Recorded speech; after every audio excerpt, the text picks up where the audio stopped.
What's up, Flip Factor family? This is Michael Green with the Flip Factor podcast, the number one podcast for helping you find better flips, make more money, and work less hours so you can do whatever the F you want. Today, we're going to talk about my simple system on how I order materials and save a bunch of time and cut my costs down because I'm not using a GC. I'm also welcoming back, as usual, my buddy, my friend, my partner here in crime, Delante Desouza. What's up, man?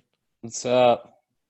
Who will not be here very soon. Got to get these last podcasts in. He's got to get the last ones in. Can you share the secret that you became an astronaut? Yeah. Astronaut with NASA. Oh, With yeah. NASA, he's flying to the moon. He's going to know what the Swiss cheese is real. Delante's getting ready to move and do some cool stuff, man. He has some great opportunities coming up. He'll be sharing it. He's put it out on his Facebook and everything. A big part of why he got into doing this was obviously so he could follow some of his dreams, and now he's going to get a great opportunity to do so. So we're really happy for him to do that. And he's willing to do some podcasts, share some knowledge, some tips, and cool stuff that he's figured out, and spending a few years with me and being able to work in this business. So let's jump into it whenever you're ready, man. I'm ready to get hopping. So we're talking about how to order materials quickly, and maybe even why. What do you think some of the good reasons of ordering your own materials would be? Not to put you on the spot or anything, but if I was going to put you on the spot. If I were, then this would probably be how I'd do it. Exactly. Right after I do it, then say it's not like I'm doing it, or I don't want to put you on the spot even though I just did. No, but I think a lot of it is about when you're working with contractors and things like that. A lot of times, students will mention, how do I make sure the contractor's not pulling one over on me by ordering too much of this or ordering too much of that. I think a lot of times if, you're a newer investor, you kind of just take the contractor's word for it, which, I don't know, doesn't really sound like a great idea, but, I Are think you saying that they're complete criminals? Because I would never say that, but it sounds like you're saying that. I will not go on tape and say that they are not complete. Hey, no. Oh, no, they are or they are not? Contractors are not complete criminals. That sounded like a disclaimer, but it also sounded like you left from room for them to. You said they're not complete, meaning that they are sometimes. So maybe they just don't always have our best interest in mind. I mean, listen, I know sometimes we get real negative, and it's like when you've been beaten down by a contractor and you're constantly dealing with the psychotic mind games that they sometimes will play on you.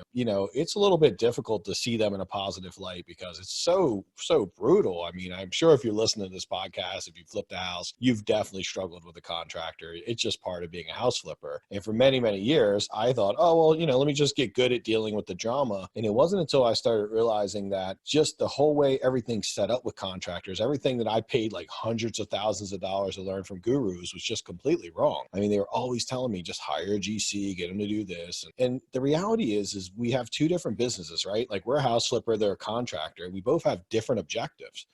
Their objective is to make the most money from us, and ours is to spend the least amount of money with them. I mean, we completely they're not even the same, right? So why would that ever work out? Why would that not always be a problem? Big part of what we'll talk about today when we jump into the details of how we order, it all revolves around the fact that when you're your own GC, you can start just getting people that aren't their job's not to make the most money. It's already predetermined how much money they're going to make. So now instead of them focusing on how they can change order you and get more money out of you, they're just focused on how can I do my work more efficiently so I can make more money. Because see, they know that I'm going to get paid $100 to install a window, or I'm going to get paid $20 to hang and finish a sheet of sheetrock. So the question's not anymore, how can I convince Delante to pay 25 or 30? The question now is how can I do that more efficiently? So this is how subcontractors think. This is how people think that are, used to working with standardized pricing, but not how GCs think. GCs are generally, that's how they roll, right? If you're a great GC, high five to you, because I know there's some out there. I just found that whole dynamic is just inherently incorrect for us to really be able to run a great business. So, I mean, that was just my little couple pieces of senses on it. And I know so many people have tried to hack this code of working with GCs, and I've tried it many times. Just always ended in despair and sadness. In therapy sometimes, literally, maybe having to go talk to someone. My psychological downturn is funny to you.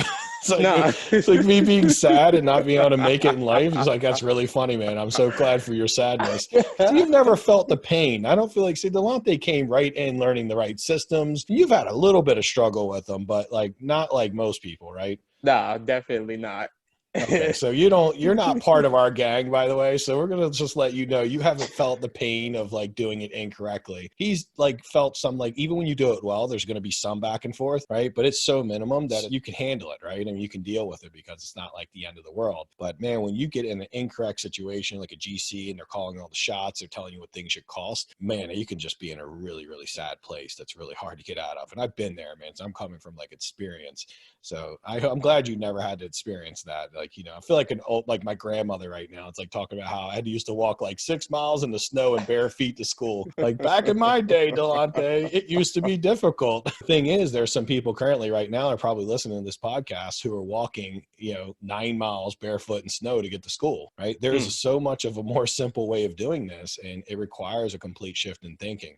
So I'm just going to give you one little piece today because we're going to do a bunch of like a sequence of podcasts that you can listen to. They're going to be on construction, about how you take control, how you get stuff back together. And if you want to learn more about the subject, I have a really deeper training that you can go to our website, mike@theflipfactor.net, and you can see right on the front, it'll be a little link you can jump in. We have like a free training. It's about an hour and a half long, and I really get into the details of how to take over your business, do all that stuff completely free. It's up there now, so check it out. I mean, I'm hoping you're listening to this if you really want to make that big shift. From there, we're not going to pitch anything else, but in case you want more stuff and more concise and all put together in one kind of training, it'll be there for you. Now, Delante, let's get into your first question about ordering stuff and what needs to be done. I just had a talk with someone who was interested, kind of working with us and things like that. And one of the things that she shared was that her problem, she felt, was that her materials aren't getting to her sites quick enough. So she always has her guys kind of just waiting around, losing time on the rehab, because she's like, I just don't have a system for getting my job, my materials in. My guys are kind of just waiting around, kicking their feet, and it's slowing the rehab up. So, I guess my first question is, what's your exact system for getting your materials on site quickly? Like, step by step, what do you do? It is a process like everything else, right? I mean, we think of anything we do. Sometimes people think of ordering materials. Okay, how big of a deal is that? You just call up and order them. Like everything you do, you have the opportunity to do it better and do it in less time. And every time you take one little thing, you tweak it and make it take half the time. And you do that across like 20 or 30 different things you have to do, or, jobs you have to do as a house flipper. Next thing you know, you're flipping in half the time, and you're flipping without a lot less stress. So for ordering, one of the things that's really big for us is we standardize price everything. So, and we know what it takes to do, and we have measures of units of measure. One of the trainings we're doing this weekend, and I don't think you'll be there, Delante, but we actually are going in field, and we're going to actually teach everyone in the mastermind how to measure the unit of everything we do. So instead of you coming in and asking the contractor how many sheets of sheetrock you need or how much square foot of flooring you need, we're literally going to teach you exactly how to do that, so you can measure, know exactly what it is, and then guess what? Real simple for you to order the material. So first step comes with you knowing, right? Because see, now if you know, you don't have to wait for the contractor to send it to you and then be like, I need this afternoon, right? Maybe you can't get it this afternoon. Maybe the flooring takes a few days to get. Maybe it even takes a week to get. Who knows? Maybe it's on back order. It's out of stock. I like to do the measurements before I even start my flip, so that I have all these measurements. It takes me about 2 to 3 hours to go through a house and measure everything and get highly detailed about everything I'm going to need, how much of it I'm going to need, for all the things that are easily measurable. Now, when it comes to electric and plumbing, not as easy to measure because, that's usually going to be on the electrician and plumber. They'll handle materials most of the time for what they do. But we're talking about flooring, we're talking about trim, doors, cabinets. We can get all that down to a science, and we can do it quickly. And that 2 hours sounds like a lot of time, but to have like all the detail you need to order at any point, that's such a home run. So for us, we get in, we're ahead of time. We got a nice, we call it the standardized price matrix. It's actually something we're even toning and working on today. As we were speaking, we were kind of hacking it out a little bit, making it even better. But effectively, we're able to just go into a house and put in the exact what we need, and it tells us the exact cost. And then we know what it's going to take to order. So we know like, okay, I need 250 square foot of flooring. Generally, we add 10% to that because we need some waste. So it's 275 square foot. Jump on a quick call or an email. I find that email is more efficient when you create a relationship with Home Depot or whoever your supplier is, where you can actually just send an email to them, because I'll generally send the same email because I'm using the same flooring on every house. So guess what? I can template the email, look it up real quick and be like, hey, I got a new order, change the address, like 2 small things, and then just change how much it is, and bam, just send the email. And now I've spent like no time doing it. If you're not an email person, and not to be honest, I'm not an email person, sometimes I'm in the field and I don't have access, then get a direct number to someone that'll answer very quickly and take your order very fast. So I have most of my people, I can get on the phone like 2 minutes, be like, hey, the floor we use every single time, I need 275 square foot of that. I need 3 rolls of the pad that goes under it. When can you have that for me? And by the way, can you deliver it? Because if it can be delivered, I'm going to have it delivered. As long as my guy, if not, I'll have my guys pick it up. But either way, I'm doing that about a week before I really need it too, by the way, because I think that if you get the stuff the day you need it, then your people end up sitting around. And honestly, when people talk about cutting time and ordering materials, when a lot of your time happens is when fires get started. You ever hear like somebody running around putting fires out in a business? They're always Yeah. dealing with drama. When you have somebody like sitting waiting to work and there's no material, that's a fire that will eat like 20 times as much time as it takes to order the stuff correctly. So everything we do is about not putting fires out. It's about anticipating what fires might come up and then taking and being proactive about it, not reactive, because reactive is very stressful. And if you're doing flips right now, you're probably finding yourself being very reactive. I can tell you the first 5 to 6 years I flipped, I was reactive to everything. And I just felt like a maniac reacting to stuff every day. And I just had a great tolerance for all the stress and drama. But I will say now that I'm doing it a little different, where I'm being very thoughtful what I'll need in the next couple of days. And I'm ordering everything in batches, that I'm saving a lot of time. And that's the second piece of advice, is that I actually order things in batches. So I might spend an hour, 2 hours, one day ordering for the next 3 days. If you got one flip going on, you could do even less time than that. Remember, I'm ordering for like 3 to 4 flips at a time, sometimes up to 6 or 7. So, we're making sure everything we need, we have it, and being proactive about it. Because I think the batching is a great idea, and I think it makes a lot of sense. What are your thoughts on just getting like a warehouse or some type of storage unit and just keeping materials there and kind of pulling out materials as you need them? So like you don't have to order them necessarily every time, but you just have, some 4x4s or, what have you ready to go. So, I'm a very creative thinker, right? And I've been doing this forever. We try everything, right? We're trying, like, if we think something has like potential, we give it a shot. We try getting a really big storage area and buying things in bulk, because we get a slight little discount when we'd buy in bulk, like small. What we found out though is because we'd have so much of it, some of it would disappear, like, got some legs and disappeared. Some of it would get damaged. And then sometimes we'd run out of that bulk of stuff we bought and there'd be no more of it. And we'd have leftovers that we wouldn't have enough to do a job, but not enough to throw away. So next thing you know, you take your leftovers, your damaged stuff, your theft, and then the cost of having someone to manage it and store it, it actually was costing us more money to do that. So in theory, it sounds like a great idea, all the way to the point where we actually tried it for about a year. And we thought, like, on paper, it sounded amazing. We just weren't able to understand all the different, I would say, the ability for it to be like a very reasonable way of doing business. It was way more headache, and it was a lot more tracking with the bookkeeping, trying to split it all up with jobs. I've heard people like, I can get a good discount. Like, if you're not getting like a crazy discount, then just the headache of doing it and the cost of storing it and the your ability to manage it, not really the greatest idea if you're doing a lot of flips, right? We always like to use our time in what we call high paid activities. Being a warehouse manager is definitely not a high paid activity for you as a house flipper. And I end up being my own warehouse manager, because it's like I'm in there like making sure, like, hold on, I found 3 are missing, and I'm like, dude, where'd they go? And sometimes they just got broke, misplaced, whatever. So we like to buy them, and then what we have an agreement with our contractors is like, if we have 6 boxes left over, a couple boxes left over, they're getting really good about moving them to the next flip, because see, we're always future casting with them and saying, hey, you're at flip 1 right now, but flip 2 will be ready in like 2 weeks. So they already know we're flip 2. They might even have a couple guys over there getting it started, prepped and ready for them. So it's easy for now to take and move all the extra materials to the next house. I found that's been more profitable and simpler for us. And we've also, and I'll tell you, this is going to be the last little tip when you talk about getting materials, I've trained all my contractors on what materials I use. So if I'm not in the country, I'm on vacation, I'm on a cruise, and they can't get a hold of me, they know exactly where to go buy the materials, how to buy it, and then how to pay for it. I've even had some of my guys just pay for it. I reimburse them, but they don't let me or my project manager get in the way of doing their job. So this is pretty cool, because they like this, because it empowers them. And that way, now they become the master of their future. They're not sitting in a house all day saying, where's the materials? Like, if they sit for 20 minutes, they're like, hey, we're just going to get them. Because see, they're not victims, right? They're problem solvers. They're very, very good at being resourceful. And I've trained that into them. Like, hey, can you do me a favor and get it so we can keep going? And now they just do it, because they're like, if they got to wait on me more than an hour, they're like, whatever, I'm not waiting on you. So it sounds like you've just introduced a lot of automation into your business with the job material ordering, training your contractors on your systems. And I think that's like the most, I guess, eye-opening part, is that your contractors pretty much have, everything they need to kind of do it themselves at this point. I mean, So there's there's no better way to cut time than that, right? I mean, delegate it out. I mean, obviously, if we wanted to summarize this whole call and kind of come down to like, what is the fastest way to order materials? Well, you determine what they are and have someone else take care of it for you. Once you've built a relationship and you're good and you know like how much material it takes to do something, well, you can trust that someone else is doing it right because you know how to do it right. The big risk is when you don't know and you're asking questions. You're like, hey, Delante, how much sheetrock do I need? Yeah, 7,000 sheets. You're like, hey, why was the sheetrock like $48,000? You know, it's went up in price.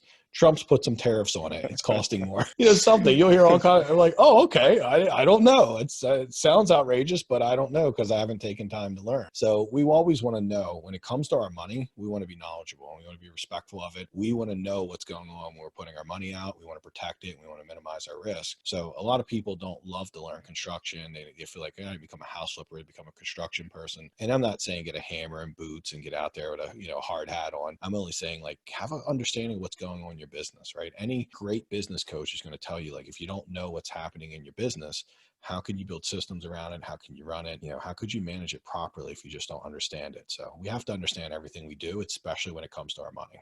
That's been fantastic. I think, like you said, all of those systems and processes that you use pretty much solves the issue of ordering job materials, getting them to your sites quickly, and keeping the rehab going. I guess the only last question I have, Mike, and this is kind of one coming from me. If you're doing a small number of rehabs, maybe like, 1 to 2 rehabs at a time, what are your thoughts on power shopping for the best price on your materials versus just going with who Home Depot has this in stock for X amount and just getting it done quickly and kind of keeping things going? Like, where is it kind of like, I guess, not make sense to power shop anymore, or more lean towards trying to get your job materials in quickly? Like, how does that work? So power shopping, and to define that, in case if you're listening, you don't know what that means. The term we use within our training and our company is going around and finding like really good end cap sales, good deals. Things are considerably cheaper, but look amazing, but it doesn't look like we got a good deal on them. It's shopping on a budget, essentially. It requires you shopping around and looking for like the best deal at each distributor. I think you easily can do power shopping where you kind of go around and look for these awesome deals. 1 to 2 rehabs. Once you start doing a lot of rehabs, there's probably a point where you might not have time to do that. You probably aren't going to be willing to hire someone to do it because then it offsets the power shopping discount if you got to pay someone to go do it. But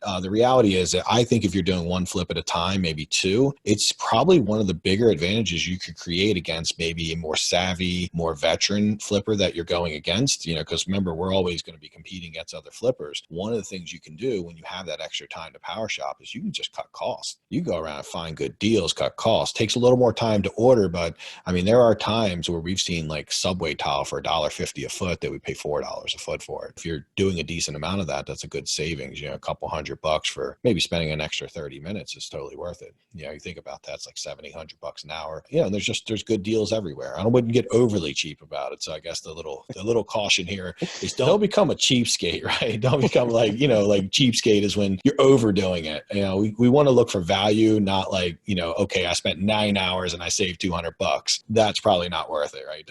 So we do have to find that balance between being frugal and being a complete cheapskate. And I've done both, by the way. So I'm not afraid to admit it. I've been a complete cheapskate, and I learned the hard way. Like, okay, I just spent my whole day saving $150. Probably could have found a better use of my time, right? That's a good question. Great advice. Delante, so this was a really good topic. We're doing a whole sequence right now on construction, kind of launching our new training that we've been doing within our group. We've been doing a complete deep dive into construction called Cracking the Contractor Code. This training's within our mastermind. We actually have it just for our higher level and our regular level group, but it's not something we're selling out to the world. It's really just for our students, and it's a complete dive into how to manage people, how to hire them, how to create a contractor funnel. I mean, the results we've been getting with the contractor funnel lately has just been freaking amazing. Like, we've been just setting prices, putting like these very specific ads out, filtering, weeding, and students are just getting people to do the work. I mean, same students just a couple months ago were like, I can't find anyone to do the work, or like, dude, I got too many people to do the work. Does anybody else in the group need some of these people? Because we're just sharing people now. Because